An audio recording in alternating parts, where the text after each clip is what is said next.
Pour surmonter une dépression, il faut retrouver toute confiance en soi.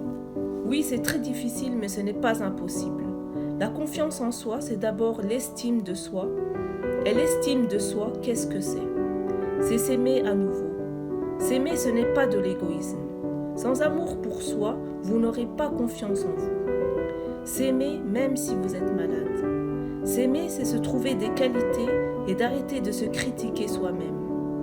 S'aimer, c'est relativiser tout ce que tu entreprends et même si tu le fais mal, tu fais des erreurs, ce n'est pas si grave que ça. Dis-toi, tu le feras mieux une autre fois. S'aimer, c'est arrêter de se comparer aux autres, se dire que vous ne savez rien faire, que vous êtes nul, que vous n'arrivez à rien alors que les autres réussissent. S'aimer, c'est se trouver charmant. Quand je dis charmant, ce n'est pas que physique. C'est aussi aimer sa façon d'être, sa façon de penser, sa façon de réagir, sa façon de rire. Il y a 1001 façons de s'aimer. S'aimer, c'est parfois s'affirmer, ne pas se laisser piétiner par les autres. C'est savoir dire non avec courtoisie quand on vous en demande trop. Vous avez le droit de refuser. S'aimer, c'est devenir ami avec soi.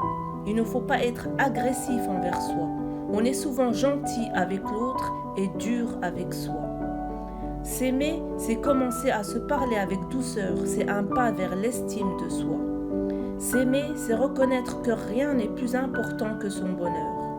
Vous devez parler à votre subconscient et lui dire tous les jours que vous êtes intelligent, que vous êtes génial, que vous êtes extraordinaire, que vous êtes capable et que vous pouvez réussir, que vous allez vous en sortir et que vous ferez de votre mieux pour aller mieux. S'aimer, c'est ne plus ressasser le passé, surtout s'il a été douloureux.